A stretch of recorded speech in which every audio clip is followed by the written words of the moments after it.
Hello viewers, welcome back to my YouTube channel Young Learners. Today we are going to discuss balancing of chemical equations, and the subtopics that we will cover in this video will be chemical equations, balancing of chemical reaction, hit and trial method, partial equation method. So let's start the video. Chemical equation. What is chemical equation? A chemical equation is a shorthand form of chemical change. Means shorthand form का मतलब क्या होता है? Shorthand means a method of writing quickly using signs or short forms of verbs या words. Means क्या होता है? आप किसी भी केमिकल रिएक्शन को, कोई भी केमिकल रिएक्शन जो होता है वो एक वास्ट प्रोसेस होता है. उसको पेन डाउन करने के लिए, उसको लिखने के लिए उसको शॉर्ट फॉर्म्स में कुछ सिंबल्स के थ्रू, कुछ वर्ड्स को जिसको शॉर्ट करके उसके थ्रू हम लोग उसको रिप्रेजेंट करते हैं, उसी को कहते हैं केमिकल इक्वेशन. जैसे अगर आप स्लाइड में देख पा रहे होंगे, केमिकल इक्वेशन में किसी भी में दो चीज बहुत इंपॉर्टेंट होती है. एक होती है लेफ्ट हैंड साइड और एक होता है right hand side. Left hand side में जो सब्सटेंसेस होंगी उनको कहा जाता है रिएक्टेंट्स, और राइट हैंड साइड की जो सब्सटेंसेस होती हैं उसको कहा जाता है प्रोडक्ट्स. मींस जो होती है, जो लेफ्ट हैंड साइड में आपको दिख रहा होगा, जैसे एग्जांपल में भी दिख रहा है NH4OH प्लस HCl. इसमें NH4OH और HCl ये दो रिएक्टेंट है, और प्रोडक्ट क्या बन रहा है? प्रोडक्ट बन रहा है NH4Cl प्लस H2O. तो कोई भी रिएक्टेंट्स जो होते हैं वो कंबाइन करते हैं तो एक नया प्रोडक्ट बनता है, जिसको हम C और D से यहाँ रिप्रेजेंट कर रहे हैं. एक चीज और भी होती है, जैसे केमिकल इक्वेशन या केमिकल रिएक्शंस जो होते हैं उसमें जो रिएक्टेंट्स की प्रॉपर्टीज होती है, जो ओरिजिनल रिएक्टेंट्स की प्रॉपर्टीज होती हैं और जो प्रोडक्ट की प्रॉपर्टी होती है वो डिफर करती है. जबकि फिजिकल चेंज में, अगर आपने पहले पढ़ा होगा पहले क्लासेस में, फिजिकल चेंज में कोई भी केमिकल चेंज नहीं होता प्रोडक्ट और रिएक्टेंट्स के बीच. जैसे अगर एग्जांपल लेते हैं तो अगर आपने आइस क्यूब देखा होगा, आइस क्यूब को निकालो और उसको रूम टेम्परेचर पे रख दो, तो उससे क्या हो जाएगा? वो लिक्विड में बन जाएगा, पानी हो जाएगा. तो और पानी को फिर दोबारा अगर आप फ्रीज कर देते हो तो आइस क्यूब बन जाएगा. इसमें कोई केमिकल चेंज नहीं हो रहा है. ऐसा नहीं है कि अगर आप आइस क्यूब को बाहर रख देते हो तो उसकी कोई केमिकल प्रॉपर्टी चेंज हो जाएगी वो. लेकिन अगर आप NH4OH को HCl के साथ कंबाइन करोगे तो NH4 की प्रॉपर्टी चेंज हो जाएगी, वो NH4Cl बनती है. मींस आपकी जो केमिकल रिएक्शन होती है उसमें जो प्रोडक्ट होती है उसकी प्रॉपर्टी रिएक्टेंट की प्रॉपर्टी से डिफर होती है, क्योंकि ये एक नया कंपाउंड बनाता है, नया सब्सटेंस बनाता है. और उसके नीचे एक और एग्जांपल है, देखिए उसमें जैसे Zn, उसके बाद एक आपको ब्रैकेट में दिख रहा होगा S लिखा है. S मतलब इसका स्टेट, किस स्टेट में है ये. जैसे अगर S लिखा है तो S मतलब सॉलिड स्टेट में. वहीं आपको HCl के बाद आपको एक्वस दिख रहा होगा, AQ. एक्वस मतलब, एक्वस वो होता है जो वाटर में सॉल्वेंट होता है. अ मिक्सचर और a solution where water is the solvent. Solvent, mixture, solution, solute, ये आपने पहले भी पढ़ा होगा. जो चीज पानी में घुल जाता है उसको हम एक्वस कहते हैं. उसी तरीके से ZnCl2 के बगल में भी आपको एक्वस दिख रहा होगा, और H2 के बगल में आपको ऐसा एक सिंबल दिख रहा होगा. ये सिंबल गैस को रिप्रेजेंट करता है, क्योंकि हाइड्रोजन जो है वो गैस होती है, गैसियस फॉर्म में होता है. अच्छा, एक और चीज देखिएगा, कोई भी जब आपका रिएक्शन लिखा जाता है, आपने ये जो एरो दिख रही होगी, कोई भी केमिकल रिएक्शन पे आपको एक एरो दिखेगा ऐसा. ये एरो इंडिकेट करता है direction of the reaction. Means आपकी रिएक्शन किस दिशा की तरफ चल रही है. जैसे अगर आपकी एरो की पॉइंट जिस तरफ होगी, वो पॉइंट साइड आपको शो करेगा कि वो प्रोडक्ट है. उसकी अपोजिट साइड शो करता है कि वो रिएक्टेंट होता है. उसी तरीके से आपने कई ऐसे केमिकल रिएक्शंस देखे होंगे जिसमें कई रिएक्शंस में ऐसा साइन बना रहता है, ऐसा और ऐसा. ये शो करता है कि आपका जो रिएक्शन है वो रिवर्सिबल है और इरिवर्सिबल है. मीन्स आप अगर दो कंपाउंड को जोड़ते हो या कंबाइन करते हो तो एक नया प्रोडक्ट बनता है। जैसे अगर आपने N2 या 3H2 या H2 या सिंपल से आप नाइट्रोजन और हाइड्रोजन या ऑक्सीजन को और भी इजी अगर एग्जांपल लेते हैं, जैसे हाइड्रोजन और ऑक्सीजन को कंबाइन करते हैं तो आपका क्या बनता है, वाटर। उसी तरीके से वाटर को जब आप दोबारा डिकम्पोज करते हो तो वो बनता है आपका हाइड्रोजन और ऑक्सीजन बन सकता है। तो ऐसी कुछ चीजें होती है जैसे H2O2 या NH3 को भी आप जब डिकम्पोज करते हो तो नाइट्रोजन और हाइड्रोजन में कन्वर्ट होता है। तो कई रिएक्शंस में ये वाला साइन होता है, ये शो करता है रिवर्सिबल रिएक्शन होता है कि नहीं। कई आपके फॉर्मूलाज होते हैं, ये इक्वेशंस होते हैं, उसके ऊपर ऐसा साइन बना रहता है। ये शो करता है कि आपकी जो केमिकल इक्वेशन या केमिकल रिएक्शन हो रही थी उसमें हीट एब्जॉर्ब हो रही है या हीट उसको रिक्वायर हो रहा है। कई जगह आपने देखा होगा जो रिएक्शंस होते हैं उसके ऊपर जैसे MnO2 लिखा रहता है,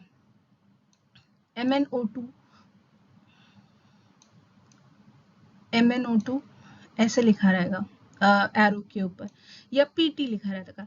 तो ये जो होते हैं ये कैटलिस्ट होते हैं, ये सब शॉर्ट फॉर्म्स होती हैं ताकि जो केमिकल रिएक्शन है उसको शॉर्ट करके एक इक्वेशन के फॉर्म में बताया जाए ताकि समझने में आसानी हो।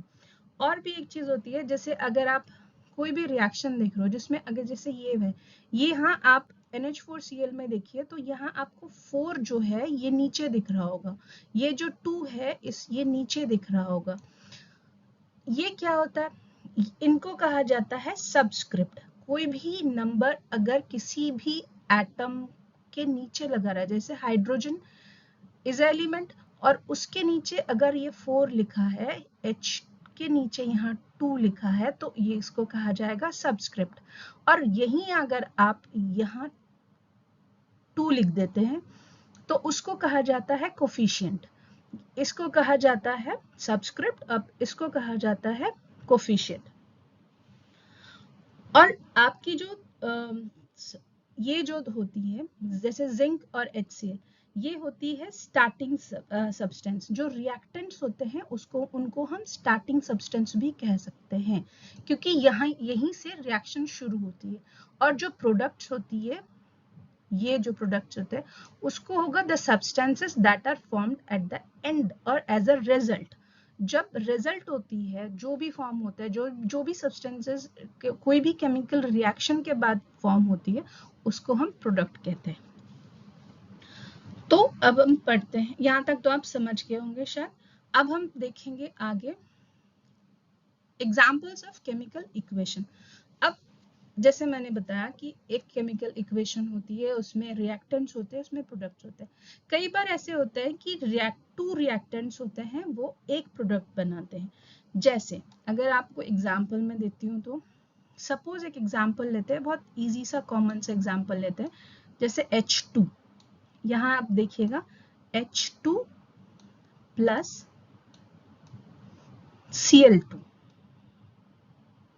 ये बहुत ही कॉमन एग्जाम्पल है, सबको पता होगा। H2 और Cl2 क्या फॉर्म करती है, इसके प्रोडक्ट क्या होगा, इसके प्रोडक्ट होगा HCl।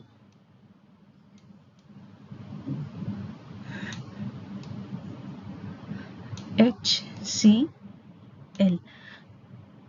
अब यहां देखिए टू रिएक्टेंट्स है, मतलब H2 एक रिएक्टेंट है, Cl दूसरा रिएक्टेंट है, और प्रोडक्ट एक ही बनता है HCl। उसी तरीके से अगर आप दो रिएक्टेंट्स को देखेंगे, सेकेंड एग्जाम्पल में दो रिएक्टेंट्स होंगे, कोई भी केमिकल इक्वेशन होगी जिसमें दो रिएक्शन होगी। इसके एग्जाम्पल आप ये वाला भी देख सकते हैं, जैसे NH4OH प्लस HCl है, इसमें दो रिएक्टेंट्स है और प्रोडक्ट में भी आपको दो प्रोडक्ट दे रहा है, NH4Cl प्लस H2O। ये समझ गए आप। अब लास्ट है वन रिएक्टेंट एंड टू और मोर प्रोडक्ट। क्या होता है, कई बार एक रिएक्टेंट होता है, एक रिएक्टेंट का एग्जाम्पल एक और होता है, जैसे अगर आप KClO3 लेते हैं, पोटेशियम क्लोराइड ClO3, तो 2 मॉलिक्यूल्स ऑफ KClO3, ये एक रिएक्टेंट है, इसको डिकम्पोज करते हैं in the presence of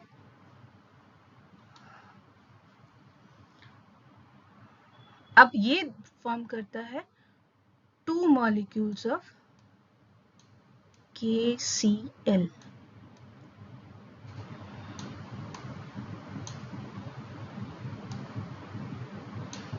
plus 3 molecules of O2.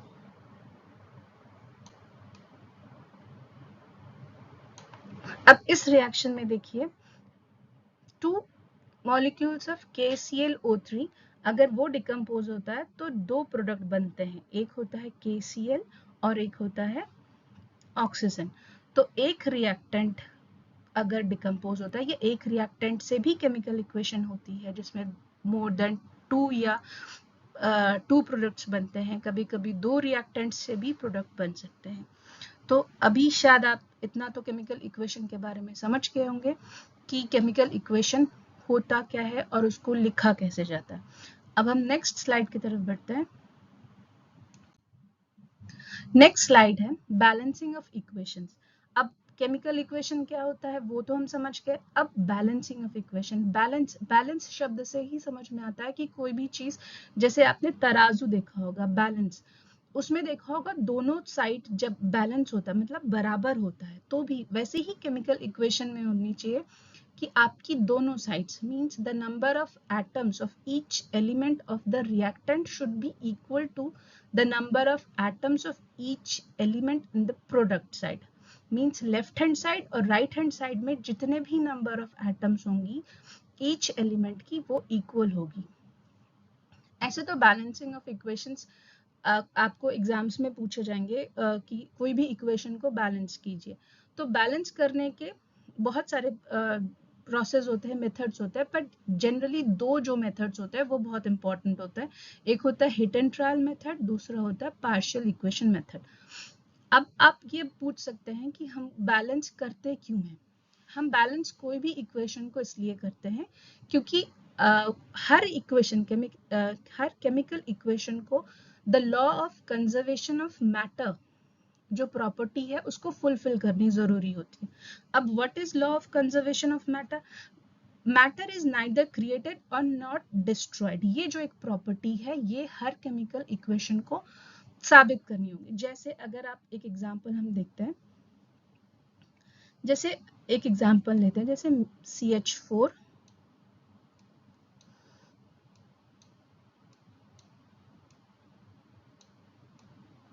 Plus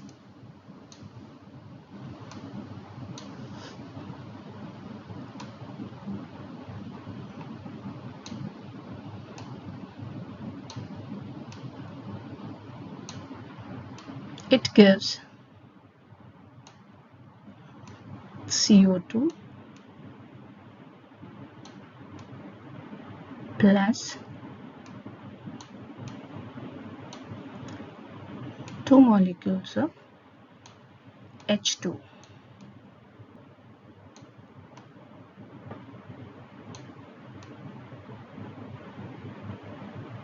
हाँ, अब एक रिएक्शन देखिए, इसमें क्या है, CH4 रिएक्ट होता है 2 मॉलिक्यूल्स ऑफ ऑक्सीजन से। मतलब यह इसमें कार्बन के एक एटम है, हाइड्रोजन के 4 एटम्स होते हैं, ऑक्सीजन के यहाँ 2 2 4 4 एटम्स हो गए।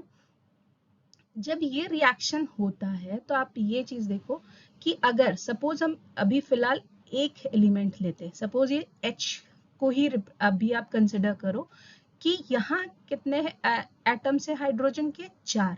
तो ये रिएक्टेंट है। अगर रिएक्टेंट में हाइड्रोजन के 4 एटम्स होंगे तो प्रोडक्ट में भी हाइड्रोजन के 4 ही एटम्स होने चाहिए। 2 2 4।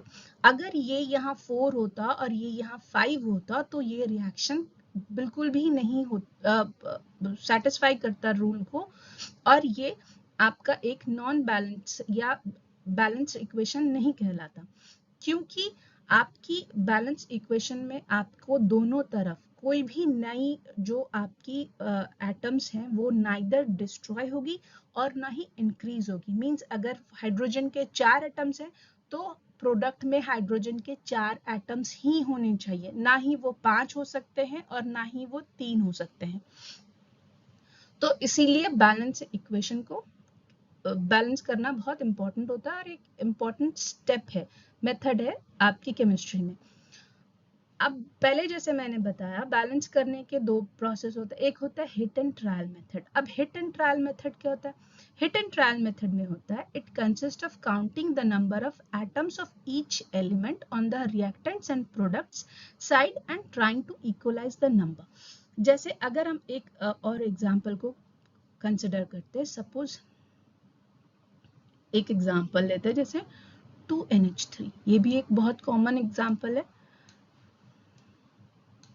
2 molecules of NH3, NH3 मतलब अमोनिया। अब 2 molecules of NH3 जब ये डिकम्पोज होगा तो होगा क्या मिलेगा हमको? मिलेगा नाइट्रोजन के दो atoms N2 plus 3H2 3H2। अब इसमें देखिए, इसमें आपको क्या बताया, इसमें 2 है नाइट्रोजन के, यहाँ ये देखिए अगर ये NH3 है उसके आगे हमने कोफिशिएंट लगाया है, जैसे मैंने पहले बताया था जो नंबर अगर आपके कंपाउंड के आगे कोई नंबर है तो उसको हम कोफिशिएंट कहते हैं। तो अगर NH3 के आगे ये कोफिशिएंट लगा है मतलब पूरा NH3 के जितने भी एटम्स होंगे उनको हम 2 से मल्टीप्लाई करेंगे। तो यहाँ N के आगे भी है तो N का मतलब नाइट्रोजन के 2 एटम्स है रिएक्टेंट साइड में। प्रोडक्ट साइड में भी नाइट्रोजन के 2 एटम्स होने ही चाहिए तो ही, और हम कोशिश ये भी करेंगे अगर ये नहीं है, अगर आपकी कोई भी रिएक्शन में एक साइड ज्यादा है तो दूसरी साइड अगर नहीं है तो हम उसे इक्वलाइज करने के लिए कोशिश करेंगे और वहां नंबर्स लिखा जाएगा 2, 3, 4 करके नंबर्स लिख के ये कोशिश किया जाएगा कि the number of atoms of both the side should be equal. और उसी प्रोसेस को, उसी मेथड को कहते हैं हिट एंड ट्रायल मेथड। अब हिट एंड ट्रायल मेथड के बाद एक और होता है पार्शियल इक्वेशन मेथड। ये भी ये आप 9th-10th के लेवल की नहीं, ये हायर स्टडीज में या हायर सेक्शंस में ये ज्यादा मेथड यूज होती है। पार्शियल इक्वेशन मेथड क्या होती है? Partial equation method step by step चलता है, 3 स्टेप्स में ये रिएक्शन कंप्लीट किया जाता है, ये मेथड होता है। पहला तो एक होता है जो पहला एक सिंपल सा रिएक्शन बनाया जाए, जैसे कोई भी 2 रिएक्टेंट हो गया उसके लिए एक सिंपल सा, जैसे अगर पोटेशियम आयोडाइड हो गया उसके साथ हम हाइड्रोजन पेरोक्साइड को सपोज रिएक्ट करवाते हैं तो उसका एक सिंपल सा पहले हम इक्वेशन लिखेंगे। फिर दूसरी स्टेप में क्या करेंगे, दूसरी स्टेप में जाके उस रिएक्शन को हिट एंड ट्रायल मेथड से ही, जो पहला वाला भी बताया, हिट एंड ट्रायल मेथड से ही उसको इक्वलाइज करेंगे या उसको बैलेंस करेंगे। बैलेंस करने के बाद फर्स्ट और सेकेंड रिएक्शन को क्लब करेंगे या ज्वाइन करेंगे, ऐड करेंगे और एक थर्ड रिएक्शन बनाया जाएगा जो फाइनल रिएक्शन होगा बैलेंस्ड, और उसमें जो उसको हम लोग थर्ड रिएक्शन होगा वो हमारा फाइनल बैलेंस्ड इक्वेशन होगा। तो ये थोड़ा 3 स्टेप्स में ये इक्वेशन ये मेथड किया जाता है। तो हम आगे की स्लाइड्स में आपको विथ एग्जांपल्स ये दोनों ही मेथड बताएंगे। तो नेक्स्ट स्लाइड की तरफ चलते हैं।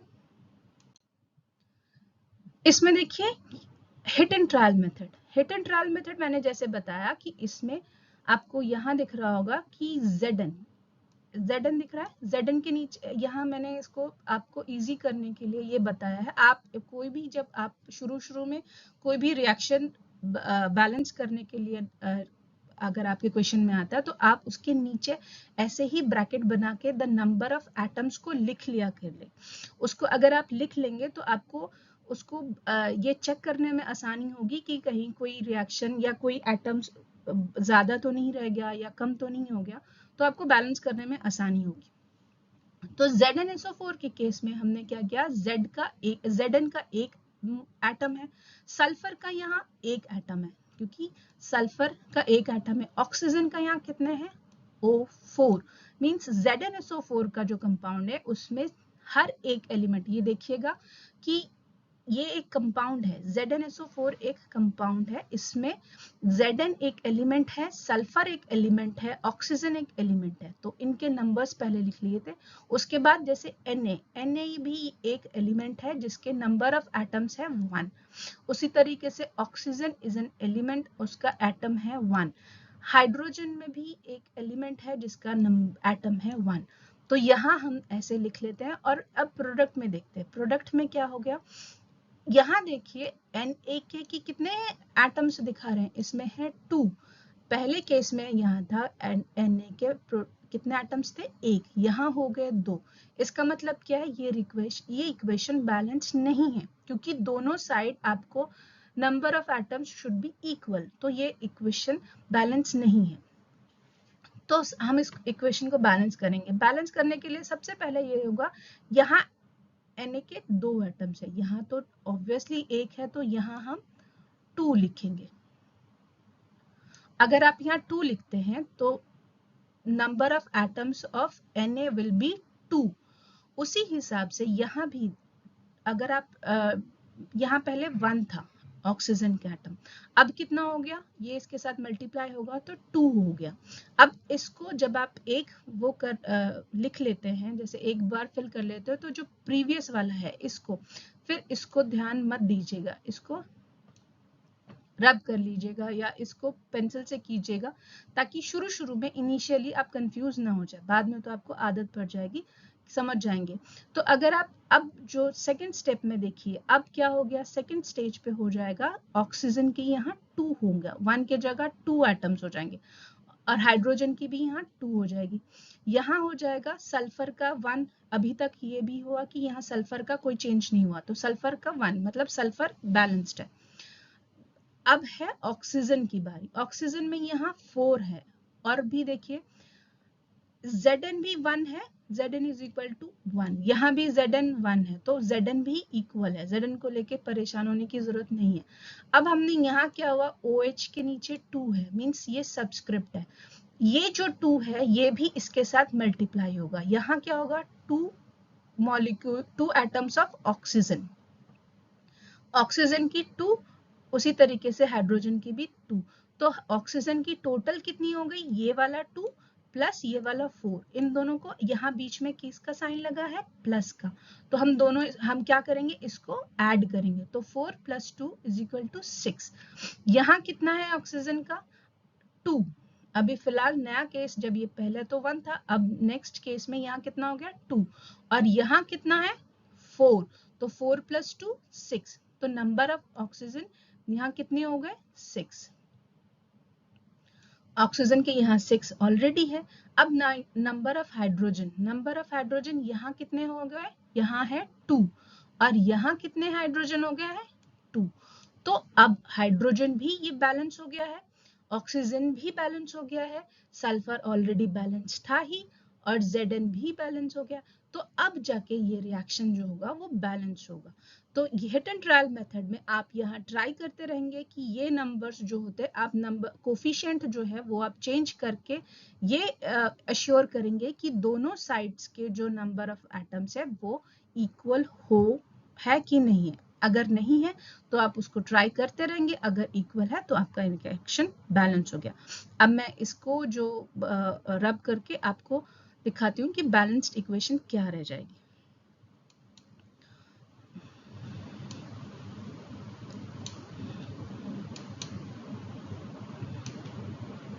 जैसे अगर हम जो एक्स्ट्रा लिखा हुआ चीज़ों को हटा देते हैं, तो हम ये देखेंगे कि रिएक्शन हमारा बनेगा ZnSO4 + 2NaOH = Na2SO4 + ZnOH का ट्वाइस। तो ये हो गया हमारा बैलेंस्ड इक्वेशन। अब सेकंड वाले में देखेंगे, सेकंड वाले में रिएक्शन में अब ये देखिए पीबी का यहाँ कितने एटम्स है, पीबी का 1 एटम है, ठीक है।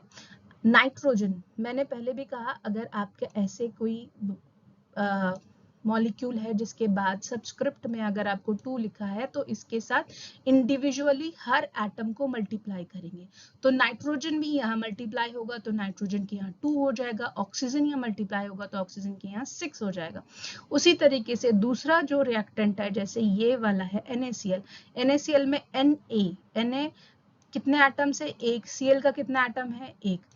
अब प्रोडक्ट में क्या होता है? Na का यहाँ कितने एटम्स है? 1। Okay, very good. अब नाइट्रोजन के कितने एटम्स है? यहाँ है नाइट्रोजन का भी 1। आप ये देखो नाइट्रोजन का भी यहाँ 1 है और यहाँ नाइट्रोजन के 2 हैं, तो ये बैलेंस तो नहीं है।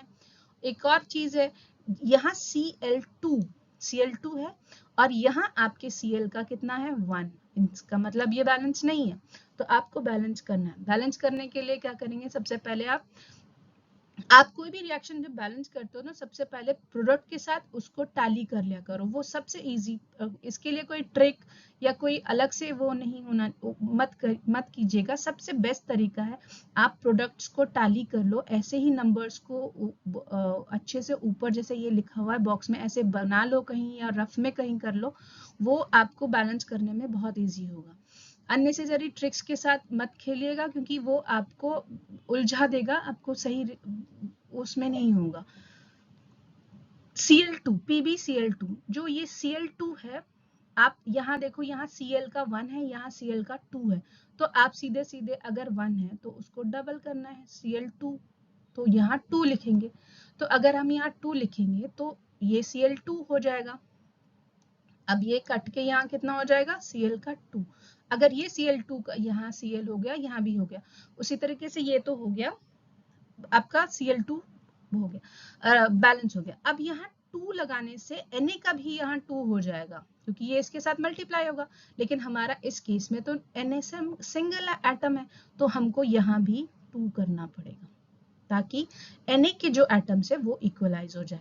तो अगर हम यहाँ Na के 2 करते हैं तो यहाँ N2, देखिए यहाँ क्योंकि N भी नाइट्रोजन भी इसके साथ मल्टीप्लाई होगा तो N2 ऑलरेडी यहाँ हमारे केस में हमारा जो नाइट्रोजन है वो 2 है ही, तो ये नाइट्रोजन भी अब हमारा बैलेंस है। अब अगर आप ऑक्सीजन के केस में देखते हैं तो ऑक्सीजन के यहाँ 3 है और ये उसका कोफिशिएंट है, तो ये इसके साथ मल्टीप्लाई होगा तो ऑक्सीजन के हो जाएंगे 6। ऑक्सीजन के अगर 6 हैं तो यहाँ भी ऑक्सीजन के हमारे 6 एटम्स ही हैं, तो इसका मतलब आपके सारे के सारे जो एलिमेंट्स हैं वो बैलेंस्ड हैं, वो उनके नंबर्स दोनों साइड इक्वलाइज हो चुके हैं और इक्वल हो चुके हैं और ये रिएक्शन बैलेंस्ड है। तो फाइनली मैं इसको डिलीट करके आपको बताती हूँ कि आपकी बैलेंस्ड इक्वेशन क्या होगी।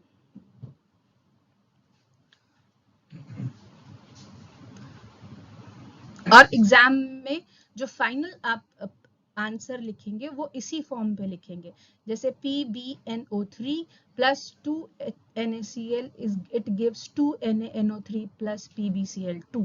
बाकी जो ये वाले चीजें हैं ये उसके नीचे आप लिख सकते हैं, जैसे ये ब्रैकेट में मैंने लिखा है आप भी लिख सकते हैं या रफ में भी लिख सकते हैं। अब नेक्स्ट एग्जाम्पल की तरफ देखिए, जैसे NaOH, इसमें मैंने लिखा नहीं है, इसमें आप समझिए।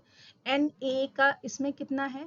Na का है 1 और इधर कितना है? Na का है 2। तो अगर 2 है और इधर 1 है तो हम इधर कितना लिखेंगे? Na का 2। अब 2 हो गया। अब SO4 यहाँ कितना है? यहाँ 1 है, यहाँ SO4 भी 1 है, मतलब सल्फर इंडिविजुअली आप चेक करेंगे, सल्फर का 1, सल्फर का 1, ऑक्सीजन के 4, ऑक्सीजन के 4, H2 यहाँ 2 हाइड्रोजन के एटम्स हैं और यहाँ भी हाइड्रोजन के एटम्स हैं 2। तो इसको आप कैसे बैलेंस करोगे? इसमें 2 हमने पहले उसमें लगा दिया। अब एक चीज और है, यहाँ देखिए, यहाँ जो हाइड्रोजन के एटम्स है ये 2 है, 2 हाइड्रोजन के एटम्स प्लस 2 हाइड्रोजन के एटम्स, तो हाइड्रोजन के एटम्स कितने हो गए टोटल? 4, क्योंकि बीच में प्लस का साइन है, ये साइन दिख रहा है। तो जब ये वाला साइन, इसका मतलब है the number of hydrogen atoms of one reactant plus the number of hydrogen atoms of another reactant will be added, तो ये 2 हो जाए 4 हो जाएगा। 2 + 2 4। तो इस साइड तो आपके रिएक्टेंट्स में है 4 एटम्स है हाइड्रोजन की, और इधर जो आपकी प्रोडक्ट में है वो सिर्फ 2 ही एटम्स है हाइड्रोजन की, तो ये बैलेंस नहीं होगी। इसको अगर 4 करना है तो क्या करेंगे, हम इसको 2 से मल्टीप्लाई करेंगे, क्योंकि हमें पता है 2 × 2 = 4 होती है। तो अगर ये 2 लिख देंगे हम यहाँ,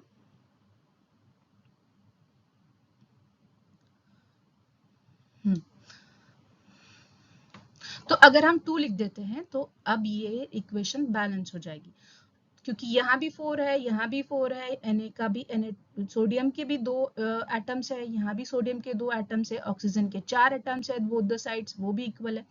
तो ये रिएक्शन हो गई आपकी बैलेंस्ड। अब हम नेक्स्ट के तरफ चलेंगे। यहाँ है KHCO3 और ये एक सिंगल रिएक्टेंट रिएक्शन है। अब ये प्रोडक्ट देता है K2CO3 H2O + CO2। इसमें देखिएगा, सबसे पहले जब आप प्रोडक्ट की तरफ ध्यान देते हैं तो पहला ये दिमाग में आता है, ये आपके ध्यान में जाएगा कि इसमें 2 एटम्स है के पोटेशियम के 2 एटम्स है। यहाँ कितने एटम्स है, इसमें सिर्फ 1 एटम है पोटेशियम का, तो इसका मतलब हमको यहाँ लगाना है 2। अगर 2 एटम्स ऑफ पोटेशियम हो जाएगा तो 2 एटम्स ऑफ हाइड्रोजन भी होगा। यहाँ कितने आपके हाइड्रोजन के एटम्स है इस प्रोडक्ट में, 2। इसका मतलब ये भी बैलेंस हो गया। अब कार्बन के यहाँ 2 से मल्टीप्लाई होगा कार्बन का, तो कार्बन के भी एटम्स हो जाएंगे 2। तो यहाँ कार्बन के कितने एटम्स है, एक ये वाला कार्बन का एटम और एक ये वाला कार्बन का एटम। इंडिविजुअली अगर हम इन दोनों को ऐड करें तो यहाँ भी 2, तो कार्बन भी बैलेंस हो गया। अब इन केस ऑफ ऑक्सीजन देखिए, ऑक्सीजन कितना है, यहाँ है 3 × 2 मीन्स 3 × 2 = 6। और यहाँ कितने एटम्स है ऑक्सीजन के, ये 3 ये 2, यहाँ 2 एटम्स हो जाएंगे, 3 + 2 5, 5 + 1 = 6। तो यहाँ भी कितने एटम्स हो गए ऑक्सीजन के, 6, और इधर भी कितने एटम्स हो गए, 6। तो 6 6 बैलेंस हो गए। अब सारे के सारे एलिमेंट्स जो हैं वो बैलेंस्ड है, तो इसका मतलब ये एक बैलेंस्ड इक्वेशन है। उसके बाद आता है एक और एग्जांपल, Al + H2SO4। अब AlH2SO4 का जब रिएक्शन होता है तो फॉर्म होता है एल्यूमिनियम सल्फेट। एल्यूमिनियम सल्फेट का फॉर्मूला क्या होता है, Al2। Al2 में क्या है, एल्यूमिनियम के कितने एटम्स हैं, 2। यहाँ तो प्रोडक्ट में एक ही है, तो हम इसको 2 करने के लिए इसको 2 से मल्टीप्लाई, कोफिशिएंट आप 3 से भी मल्टीप्लाई कर सकते हैं, 4 5 6 कुछ भी। यहाँ तक भी कई रिएक्शंस ऐसे भी हैं जिसमें 14 15 भी चले जाए, 14 16 ऐसे भी, मतलब हायर नंबर्स में भी जाते हैं, उससे कोई फर्क नहीं पड़ेगा। आपको सिर्फ ये देखना है कि आपके जो एलिमेंट्स रिएक्टेंट साइड में है और प्रोडक्ट साइड में है वो इक्वल होना चाहिए। एल्यूमिनियम सल्फेट के साथ और देखिए यहाँ है S, अगर सल्फर उसके बाद में ये सबस्क्रिप्ट में 3 है, इसका मतलब सल्फर के कितने एटम्स हो गए, सल्फर के हो गए एटम्स 3, और यहाँ सल्फर के एटम्स कितने हैं, 1। तो आप 1 एटम को 3 करने के लिए क्या करेंगे, उसको 3 से मल्टीप्लाई कर देंगे, तो यहाँ लिख देंगे 3। तो इस केस में सल्फर के 3 ऑक्सीजन होंगे। अब ये जो 4 है, ये जो 4 है सबस्क्रिप्ट में, ये वाला 4 इस वाले 3 के साथ मल्टीप्लाई होगा, 3 4 = 14, सॉरी 3 4 = 12। तो ऑक्सीजन के कितने एटम्स हो गए, यहाँ 12, और यहाँ कितने ऑक्सीजन के एटम्स होंगे, 4 × 3, तो यहाँ भी ऑक्सीजन के एटम्स हो गए 12। तो ये रिएक्शन, ये वाला जो कंपाउंड है, ये तो पूरा का पूरा बैलेंस हो गया। और H2 यहाँ है 3H2 मीन्स 6, 3 2 = 6। अब यहाँ क्या है, सिर्फ 2, तो इसको भी बैलेंस करने के लिए क्या करेंगे, हम यहाँ 3 लिखेंगे। अब 3 2 = 6, अब हाइड्रोजन भी बैलेंस हो गया, तो ये इक्वेशन हो गई है बैलेंस। हर एलिमेंट को बैलेंस करना है, आप बार बार मैं बोल रही हूँ, हर एलिमेंट को चेक करके बैलेंस करना है, तो ही इक्वेशन बैलेंस होगी। उसके बाद लास्ट जो एक होता है उसमें NH3 + CuO gives Cu + H2O + N2। आप एक काम कीजिएगा कि ये वाला इक्वेशन जो है आप खुद बैलेंस करके मुझे कमेंट सेक्शन में बताइएगा कि ये इक्वेशन कैसे बैलेंस होती है। अब मैं बाकी जो वो है, जो ये जो रिएक्शंस है मैं आपको समझा देती हूँ, आपके लिए आसान होगा। देखिए आप कैसे चेक करेंगे और कैसे करेंगे। आप नंबर ऑफ नाइट्रोजन देखिए, number of nitrogen both the sides में देखिएगा, यहाँ 2 है, यहाँ 1 है, तो ऑब्वियस ही बात है ये बैलेंस नहीं है। अब आपको ये मुझे बताना है कि आप यहाँ क्या लिखेंगे ताकि आपका नाइट्रोजन, हाइड्रोजन, कॉपर सारे के सारे बैलेंस हो जाए। Please let me know how you will balance this equation in my comment section. अब मैं आपको ये वाले जो एक्स्ट्रा है ये आपको डिलीट कर देती हूँ ताकि आप सिर्फ समझ सको क्या आपका रिएक्शन एग्जाम में आपको कैसे लिखना है।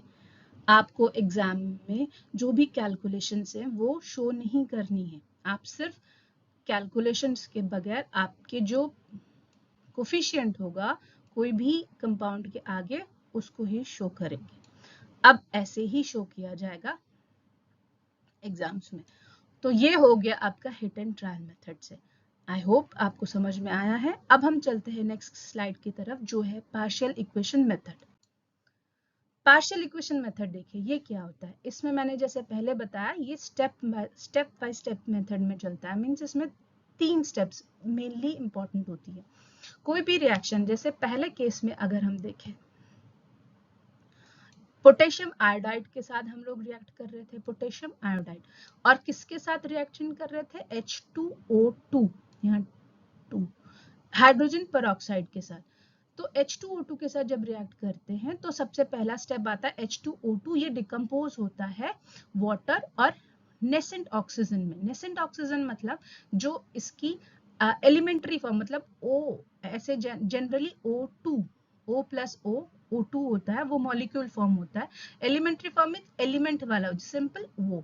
तो ये वाला जो रिएक्शन हो गया ये पहला फर्स्ट रिएक्शन हो गया जिसमें आप H2O2 को डिकम्पोज होता है। उसके बाद H2O जो इसका प्रोडक्ट है वो पोटेशियम आयोडाइड के साथ कंबाइन होता है। उसके बाद मिलता है 2KOH potassium oxide hydroxide, potassium hydroxide plus iodine. ये प्रोसेस हो जाएगा सेकेंड रिएक्शन।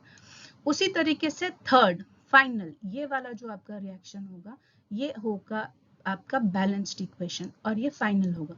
इसमें क्या होगा 2Ki plus H2O2 gives 2KOH plus I2। इसमें जो आपकी ये वाली जो साइड है H2O plus O और यहाँ जो H2O ये कैंसिल हो जाता है आपस में, ये वाला इसके साथ कैंसिल हो जाएगा, ये वाला इसके साथ कैंसिल हो जाएगा और ये रिएक्शन आपका बनेगा। ये थोड़ा ट्रिकी है आपके टिल 10th, ये उतना यूजफुल नहीं है एग्जाम्स में। अगर आपको एग्जामिनेशन पॉइंट ऑफ व्यू में देखा जाए तो हिडन ट्रायल मेथड ही बहुत इंपॉर्टेंट है, आप उस पर ज्यादा फोकस कीजिएगा। दूसरा एग्जाम्पल देख लेते हैं, reaction of CuO copper oxide और नाइट्रिक एसिड HNO3 को हम नाइट्रिक एसिड कहते हैं। तो नाइट्रिक एसिड जो है वो डिकम्पोज होता है वाटर, नाइट्रोजन ऑक्साइड और 3 नेसेंट ऑक्सीजन में। ये ऑक्सीजन नेसेंट ऑक्साइड जिसके मॉलिक्यूल है 3। अब उसमें Cu के साथ वो जब रिएक्ट होता है फर्स्ट इक्वेशन ये हो जाएगा, सेकंड में ये वाला स्टेप हो जाएगा जिसमें कॉपर जो है वो CuO के साथ रिएक्ट करेगा और देगा कॉपर ऑक्साइड, और फिर कॉपर ऑक्साइड और नाइट्रिक एसिड को लास्ट में जब रिएक्ट होगा तो ये बनेगा कॉपर नाइट्रेट। ये जो रिएक्शन होगा ये बनेगा थर्ड और H2 भी मिलेगा, मींस वाटर भी मिलेगा, और ये है बैलेंस्ड इक्वेशन। अभी तक आप ये समझ गए होंगे कि बैलेंस्ड कोई भी इक्वेशन को बैलेंस कैसे करना है, उसके कौन कौन से मेन चीजें आपको ध्यान रखना है करते वक्त। आप ध्यान ये दीजिएगा हमेशा कोई भी रिएक्शन कोई भी इक्वेशन को जब बैलेंस करे कि उसके प्रोडक्ट में the number of atoms of the product should be equal to the number of atoms in the reactant side. और for today's video that's it. और आपको अगर मेरा वीडियो पसंद आता है तो प्लीज लाइक कीजिएगा, शेयर कीजिएगा आपके फ्रेंड्स के साथ, सिबलिंग्स के साथ, को लर्नर्स के साथ, ताकि सबको पता चले, सबको आप समझा पाए कि कैसे होती है रिएक्शन बैलेंस्ड। और चैनल को सब्सक्राइब करना मत भूलिएगा। Take care, bye, thank you for watching.